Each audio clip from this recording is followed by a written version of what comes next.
And everyone, welcome back in our YouTube channel Defense Exam Point. So today in this video we are going to discuss about the principle of flight. That is the part 12 of Airwing NCC specialized subject to cover the syllabus of for a best cadet. सो अगर आपने अभी तक हमारी पहली videos नहीं देखी हैं तो डिस्क्रिप्शन में प्लेलिस्ट का लिंक दिया हुआ है, आप उनको एक बार ज़रूर चेकआउट कीजिएगा. So in this video first of all we will discuss about the terms, the basic term which we already studied in 9th and 10th class. After that we will discuss these some important terms of this chapter. So without wasting much time, let's start the video. So first one is laws of motion. Laws of motion आपको पता ही है 3 type के, तो उनको भी अभी हम आगे पढ़ेंगे. So the first is mass. Mass that means किसी भी बॉडी में कितना मैटर की जो क्वांटिटी है उसको हम मास बोलते हैं, है ना. और उसकी जो यूनिट है वो किलोग्राम होती है. तो इसी से आप उसकी जो डेफिनेशन है वो लिख सकते हो. और आपको जो है इन सब की यूनिट जो है याद होनी चाहिए, एंड आई एम श्योर आपको पता होगा बिकॉज ये बहुत ही ज़्यादा बेसिक है.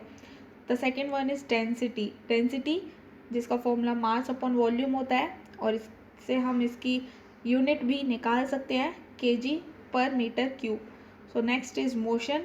मोशन कभी होता है किसी बॉडी में जब कोई बॉडी जो है उसकी सराउंडिंग के रिस्पेक्ट में पोजीशन चेंज करती है ना, कोई डिस्टेंस कवर करता है, तो हम बोलते हैं वो बॉडी मोशन में है. स्पीड का फॉर्मूला हमें मालूम है, डिस्टेंस अपॉन टाइम. तो डिस्टेंस क्या होता है, चेंज ऑफ पोजीशन, और रेट मीन्स हमारा टाइम. तो speed is the rate of change of position. हम इससे इसकी जो यूनिट है वो भी लिख सकते हैं, मीटर पर second. Next one is velocity. Velocity is a speed in particular direction. Why? क्योंकि ये जो वेलोसिटी होता है ये एक वेक्टर क्वांटिटी होता है जिसमें मैग्नीट्यूड एंड डायरेक्शन बोथ होते हैं, बट स्पीड हमारा स्केलर क्वांटिटी होता है. और वेलोसिटी को हम change in displacement upon time भी लिख सकते हैं, या डिस्प्लेसमेंट अपॉन टाइम. तो यहाँ पर भी जो हमारी स्पीड की जो यूनिट थी वही वेलोसिटी की यूनिट भी रहती है. Next one is acceleration. Acceleration is the rate of change of velocity, यानी वेलोसिटी में चेंज आना विद रिस्पेक्ट टू टाइम हमारा एक्सेलरेशन होता है. इसी फॉर्मूले से हम इसका जो है यूनिट निकाल सकते हैं, दैट इज़ मीटर पर second square. Next one is Newton's first law of motion. So Newton first law of motion क्या बोलता है कि हमारा जो बॉडी है वो रेस्ट में रहेगा अगर उस पर एक्सटर्नल कोई फोर्स नहीं लगाया जाता है, और अगर मोशन में है तो मोशन में रहेगा. और या फिर हम इसको फर्स्ट लॉ ऑफ मोशन को लॉ ऑफ इनर्शिया के नेम से भी जानते हैं, और इस स्टेट को हम इक्विलिब्रियम भी बोलते हैं. इक्विलिब्रियम को अभी आगे हम फिर से थोड़ा डिस्कस ब्रीफ में करने वाले हैं.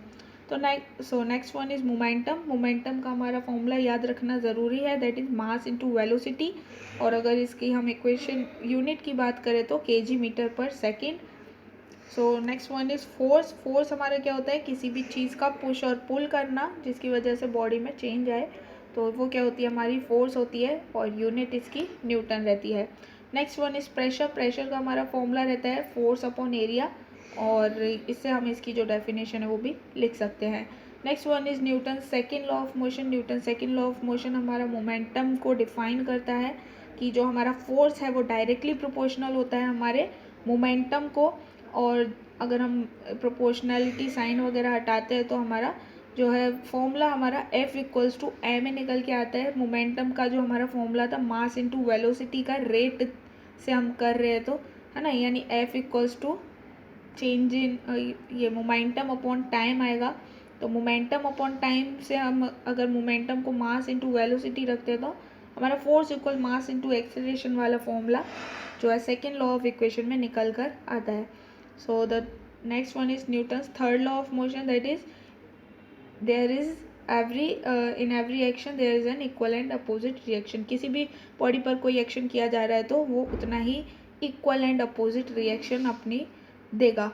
Next one is weight. Weight क्या होता है, अभी हमने मास पढ़ा था, मास यानी किसी भी बॉडी में कितना मैटर प्रेजेंट है, बट जो वेट होता है वो हमारा डिपेंड करता है हमारी ग्रेविटी पर, यानी वो कितना फोर्स जो है ग्रेविटी की तरफ हमारा लग रहा है ना. तो वेट का जो फॉर्मूला है उसको हम फोर्स ही बोलते हैं. तो फोर्स हमारा यहाँ पर m इंटू जी हमारा एक्सेलरेशन ड्यू टू ग्रेविटी, जिसका 9.8 वैल्यू से हम निकाल सकते हैं. और जो वेट की यूनिट है वो फोर्स वाली यानी न्यूटन ही रहती है. Next one is work. Work हमारा कभी किया होता है जब कोई बॉडी जो है मूव करे। अगर बॉडी मूव नहीं कर रही है, कोई डिस्टेंस चेंज नहीं कर रही है, इसका मतलब वो वर्क नहीं कर रही है। लाइक अगर कोई पर्सन है, वो वॉल को पुश कर रहा है और किए जा रहा है, बट वो कितना भी फोर्स लगा रहा हो, वो कितना भी थक गया हो, वो कोई वर्क नहीं कर रहा, बिकॉज उसमें जो डायरेक्शन, उसमें जो डिस्टेंस है वो चेंज नहीं हो रही है। तो वर्क का जो साइंस की लैंग्वेज है वो हमारी डेफिनेशन कुछ इसी तरह से बनती है, और जो वर्क है वो उसकी यूनिट जूल होती है। और अगर हम इसका फॉर्मूला निकालना चाहें तो work equal force into distance से हम इसका जो वर्क है, यानी कितना फोर्स अप्लाइड हो रहा है, उसके अकॉर्डिंग निकाल सकते हैं। Next one is power. Power हमारा जो हम वर्क कर रहे हैं, ठीक है, वर्क का formula force into distance with respect to time, कितना वर्क जो है कितने टाइम में हो रहा है, ये हमारा आता है पावर, है ना। तो पावर की जो यूनिट है वो वॉट है। और इसके बाद है एनर्जी। एनर्जी यानी ability to do work. Power और एनर्जी में आपको एक चीज़ ध्यान रखनी है, जो पावर है वो कितने टाइम में कितना वर्क हो रहा है उसका रेशो है, और जो एनर्जी है वो कितना वर्क कर सकते हैं, है ना, कितनी एबिलिटी है, वो हमारी जो है एनर्जी होती है, जिसकी यूनिट जूल होती है। Law of conservation of energy, यानी जो टोटल सम है हमारा यूनिवर्स में, वो एनर्जी का कांस्टेंट रहेगा, वो चेंज नहीं होगा। That means energy can neither be created nor be destroy, it can only change from one place to another.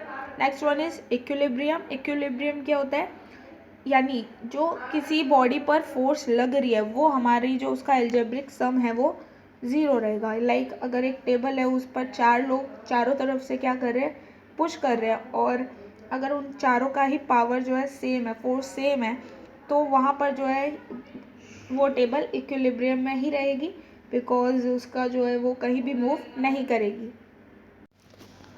So next one is, और हम इसको इस तरह से भी देख सकते हैं कि जो क्लॉकवाइज और एंटी क्लॉकवाइज जो मूवमेंट हो रहा है वो दोनों सेम होने चाहिए। नेक्स्ट है centre of gravity. Centre of gravity अगर हम एयरक्राफ्ट से बात करें तो कितना जो पॉइंट है, ओके, ग्रेविटी का जो पॉइंट है वो किस तरह से एयरक्राफ्ट पर एग्जर्ट कर रहा है, वो जो है हमारा सेंटर ऑफ ग्रेविटी होता है, उसके वेट से related. And next is kinetic energy. जब कोई बॉडी मोशन में होती है तो वो जो है काइनेटिक जो एनर्जी पोजेस करती है वो हमारी काइनेटिक एनर्जी पोजेस करती है, और इसका जो फॉर्मूला होता है वो हाफ mv² होता है। m यहाँ मास है, v हमारा वेलोसिटी है, बिकॉज जो बॉडी है वो मोशन में है, एंड उसकी जो यूनिट रहती है वो हमारी जूल रहती है। तो ये तो हमारी बेसिक टर्म्स थे जो हमने 9th-10th में भी पढ़ रखे थे। आगे हमारे कुछ इंपॉर्टेंट टर्म्स आते हैं, तो चलिए उनको भी डिस्कस कर लेते हैं। So the first is aerofoil. Aerofoil actually क्या होता है, ये जो आपको यहाँ डिज़ाइन दिख रहा है, body design to produce more lift than drag. A typically aerofoil section is chambered on the top surface and is more और लेस स्ट्रेट एट बॉटम।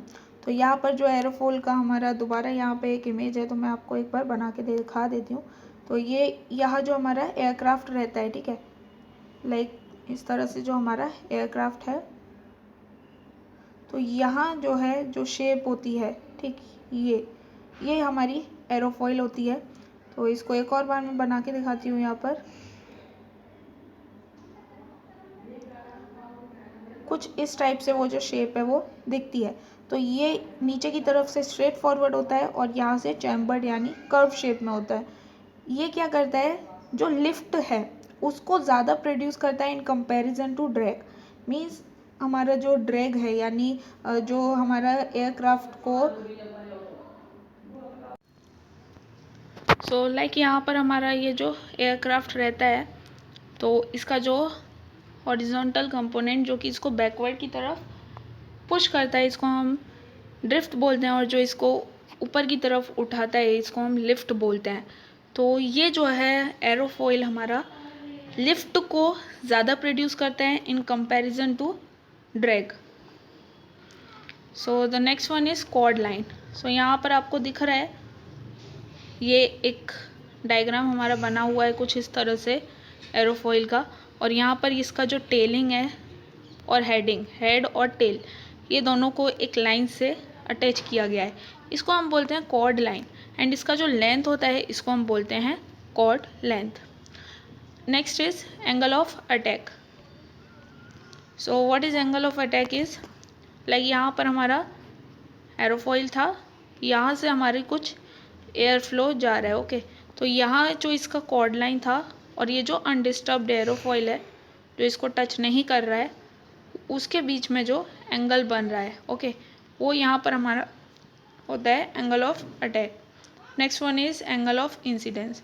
तो यहाँ पर मैं एक और बार एयरक्राफ्ट बनाती हूँ।